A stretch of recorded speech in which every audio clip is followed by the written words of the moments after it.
So this is the second to last Sunday in our summer Q&A series, which for the sake of our guests, let me say, is based on actual questions that our congregation asked. And I'm sure if you've been here for some or all of the series, you recognize that the questions that are submitted tend to fall into one of several categories. Some of the questions are very personal, like the one about faith and doubt earlier, and they need to be handled tenderly and with great grace. Some of the questions allow us to tap into our mainline church Reformed Presbyterian roots, like about baptism or how we read the Bible through the lens of Jesus, and that helps us understand the harder parts of the Old Testament. We talked about both those earlier in the series. Another type of question allows us to tap into the very best biblical scholarship on a subject, like about how to interpret Revelation. But then there are other questions that frankly are far above our pay grade and make you feel as if you're standing on the lip of a bottomless pit, staring into the dark abyss. Human beings have always wondered about certain questions and always will, but we never feel like we have quite an adequate answer. Today's question is like that. Someone asked, what happens to us when we die? Or where do we go when we die? There's a Christian philosopher by the name of Nancy Murphy who teaches at Fuller Seminary in Pasadena, California. She writes in a chapter in a book on this very subject that there are times we as human beings, and yes, even as Christians, we come up against a question that strains and defies the limits of language. And when we feel like we don't have the words to express something in response to a question like this, perhaps the best thing we can do is fall silent. That to me is wise counsel. So however you come at this question today, the one thing I would ask of all of us, myself included, is humility. Let's be very clear about what we can know and what we cannot know. I note, by the way, that human beings are the only species to our knowledge that asks this question. I also note as we start this sermon that the timing of this question is poignant for our congregation. The sequence of questions addressed in this series was set 3 months ago, but how can any of us, as we talk through this question, not feel for the Hudgens family and Steve? I actually went and saw him yesterday, and we talked about this sermon as I sat by his bedside. So if nothing else, Steve, my brother, this one's for you. Where do we go when we die? What happens to us when we die? You need to know that biblical scholars who research this, and in some cases spend their life trying to understand the sacred text about this, don't speak in one voice, which is to say there's not one Christian way to look at this. The most Jewish way to look at this is represented by certain texts in the New Testament, an example of which would be from the crucifixion scene in the Gospel of Luke, chapter 23, verse 43. When, after speaking to the thief who is being crucified next to him, Jesus says, "Today you will be with me in paradise." And literally in Greek it is, "Today you will be with me in the paradise." Well, if you read that within its cultural and historical context, what Jesus means there is, you, O thief, will come with me down into, the Old Testament word is, Sheol, the land of the dead. But you will be in the part of the land of the dead that we call paradise for the righteous, not the part for other folk. And there we will await the Jewish and Old Testament hope of resurrection and new creation. By the way, you can read this earlier in the Gospel of Luke in the parable about the rich man and Lazarus at the end of Luke 16. So that's one way of understanding the sequence of what happens to us after we die. A similar one is based on language from Paul in 1st and 2nd Thessalonians, which is when you expire, you fall into a state of unawareness, of sleep. And from that state, God will call you on the last day to resurrection and new creation. So similar, but different. But then there are other biblical scholars who say, yeah, the New Testament uses all different kinds of images and metaphors and language about what happens to us when we die, but it all means the same thing.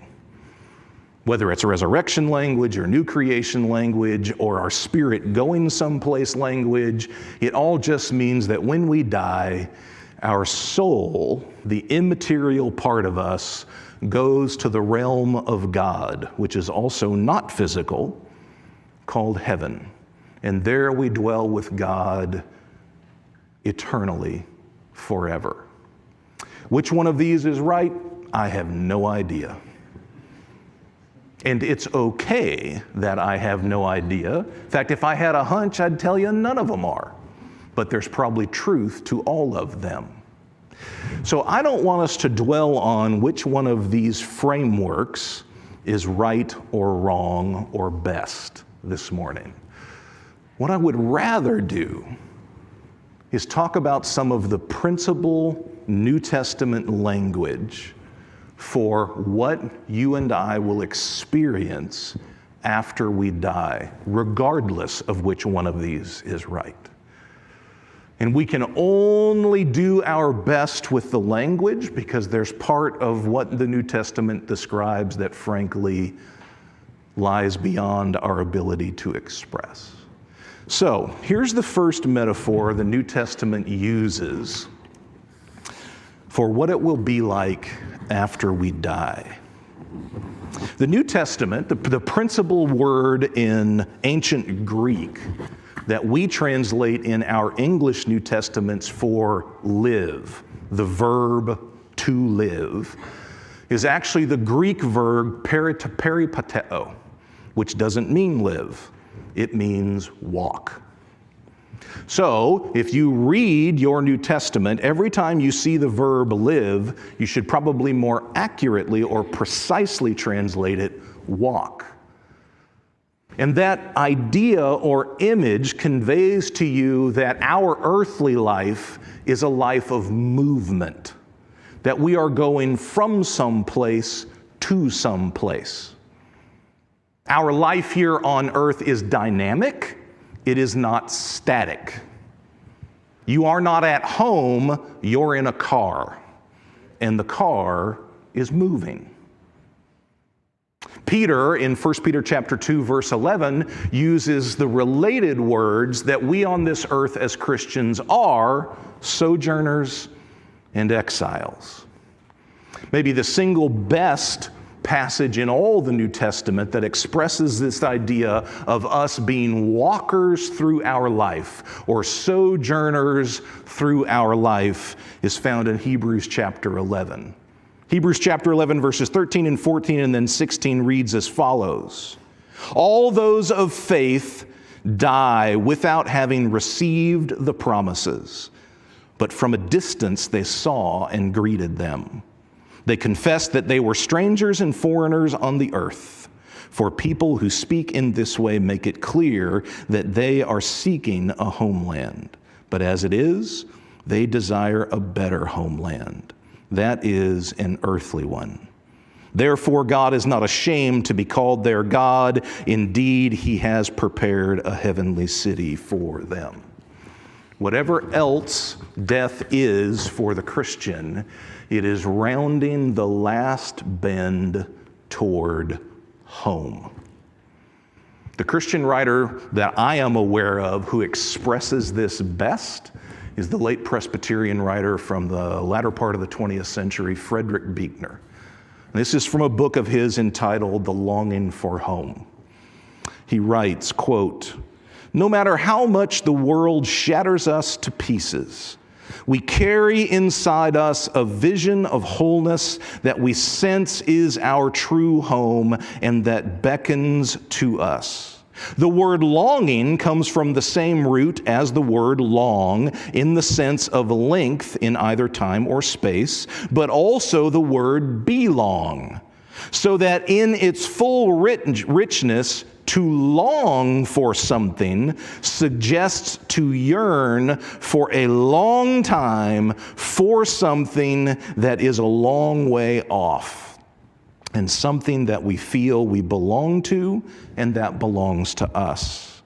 The longing for home is so universal that there is a form of longing to which we have given a special word, which is, of course, the word homesickness. The kingdom of God is where we belong. It is home. And whether we realize it or not, I think we are all homesick for it." End quote. What will it feel like after you die? To what will you open your eyes and what will you experience? You will experience home in a way that earth has never been. In a way that even your own home, however good or bad it is or was, has never been. You will cross the threshold, your feet will cross the front mat of God's home, in which you have a room, in which you feel secure and safe and loved. What will it be like to be in God's home? It will look like the Gospels come alive. It will look like everything Jesus taught and did and felt, fully and willingly done by everybody in the house. Can you imagine? A place of peace and generosity and kindness and love. And frankly, I think that's going to be surprising to all of us. Sometimes we think of heaven being a place where we will finally not need anything or anyone. Au contraire. I think you and I may wake up in heaven one day and cross into God's home and realize we feel our need for one another far more acutely. But the great news is that we will give ourselves to one another far more readily and graciously.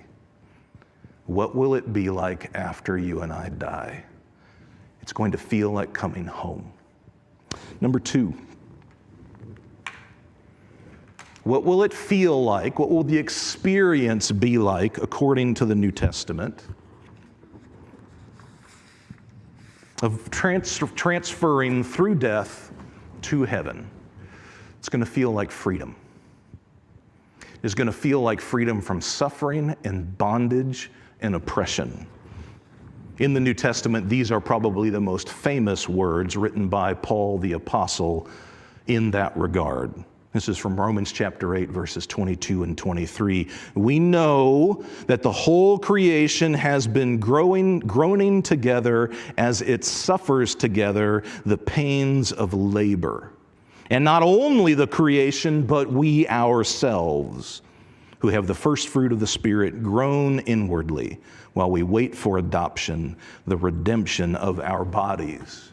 The metaphor there that Paul is drawing is that this life, not just for you and everyone you know, but this life for all of creation is like being in labor. Your muscles spasm, your soul tightens up, and it hurts like nothing any man has ever experienced. Life is like labor pains. And to die and to go to heaven is like how you feel after your precious child is born. It's captivating, is it not? How do you groan? How do you ache like a woman in labor in this earthly life? Perhaps you ache for systems in our culture and our world to change, but they seem intractable to change. We trade yesterday's injustice for today's injustice, but today's justice, but then discover that today is also full of injustices that we did not see before. The older you get, the more you get tired of yourself, plagued with the same way of thinking, the same problems, the same addictions, the same sorrow, the same anxiety, the same anger. You groan. So do I. And heaven will feel like the birth of your beloved child. There will be pain no more. You know who gets this within Western Christianity more than anybody else? African Americans. This week you should go and listen to some African American spirituals, especially those that are from Reconstruction after the Civil War or that were written before the Civil War during the era of overt slavery. And listen to the words of our African American brothers and sisters who understood that in some way, shape, or form, heaven is the only release we get from the oppression and burden that we feel. We're going to sing one of those spirituals to end our service today. But here's another one you may not know. Steal away to Jesus. My Lord, He calls me by the thunder. The trumpet sounds within my soul. I ain't got long to stay here. Steal away, steal away, steal away to Jesus. Steal away home. I ain't got long to stay here. What will heaven feel like or be like for you and me? It is going to feel like a freedom that you have never experienced in this world. Because in this world, we groan and ache together. Third and last, one of the things we know that will happen in heaven is that we are going to know God so much better, so much more fully, you might even say completely.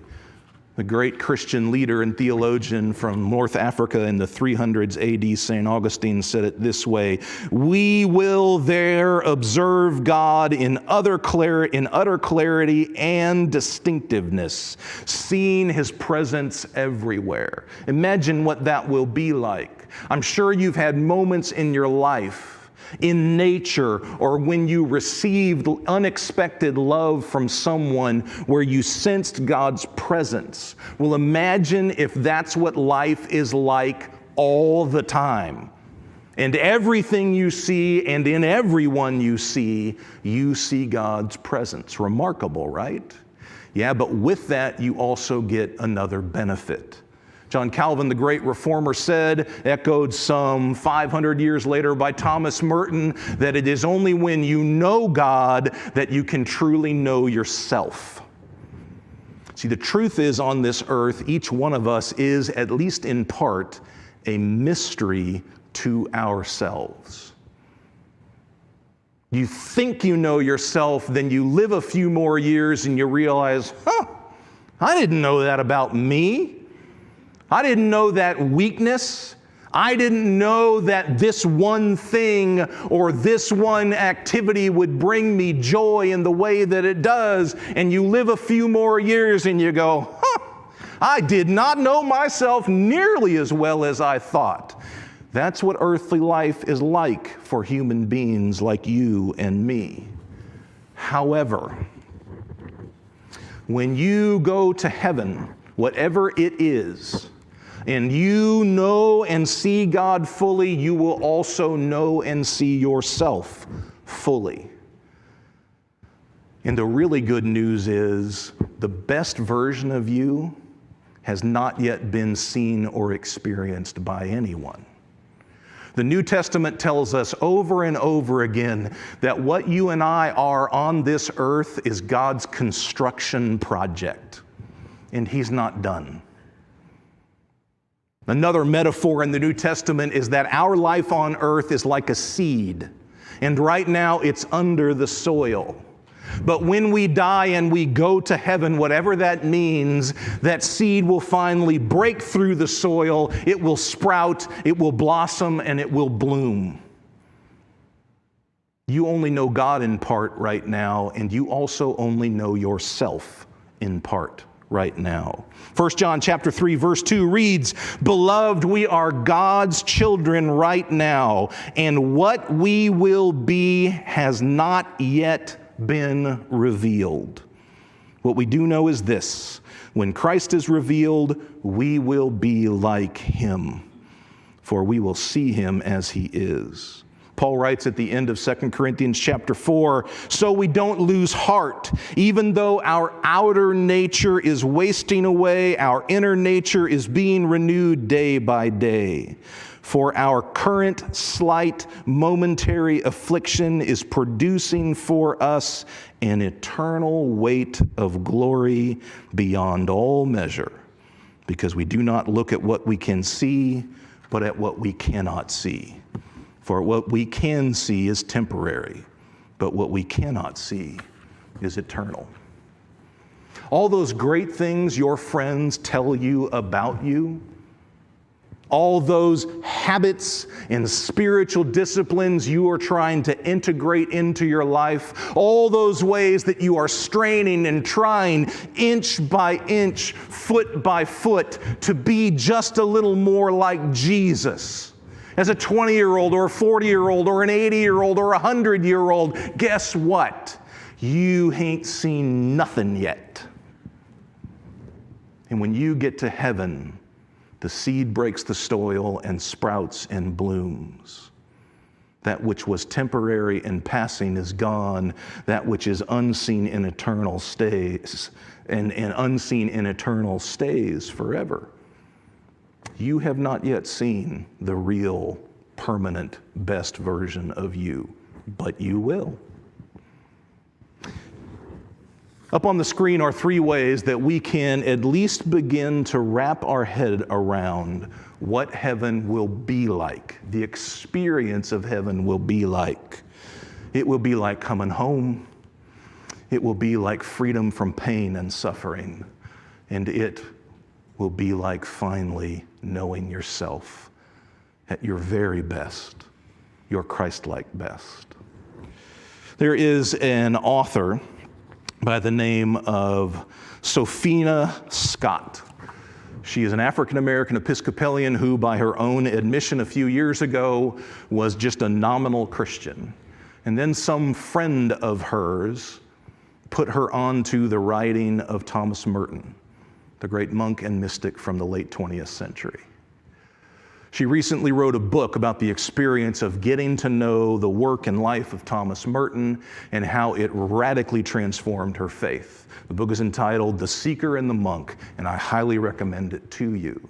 The last chapter of the book is about death, specifically meeting death without fear. She writes, this is what she learned from the work and life of Thomas Merton about death and meeting it without fear. Quote, "Sometimes I dream of a place I've never been, yet it seems so deeply familiar.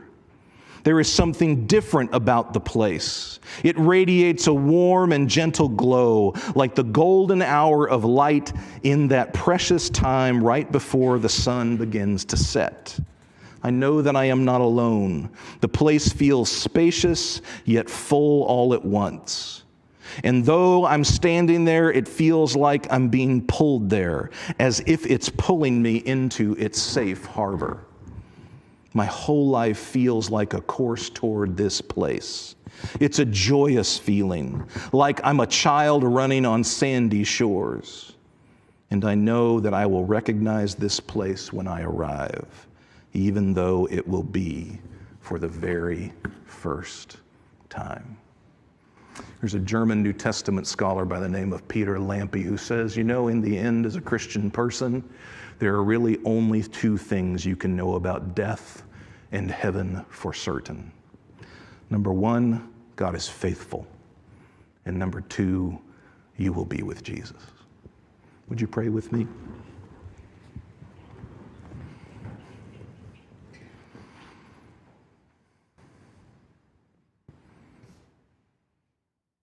Lord God, thank you that this morning we could consider that fathomless question. What will it be like after we die? We readily admit and recognize before you that without Christ, there is no hope. May that make us cling all the more day to day, year by year, to Him. And whatever heaven is, whatever justice in their smallness my words have done to heaven this morning, frankly, we know it's not enough. Our words can never be big enough and best enough to describe what you have in store for all of us and all of creation. Lord, you are faithful. And as we are with Christ now, we long to be with Him in heaven. These are the things that make us sure. Amen.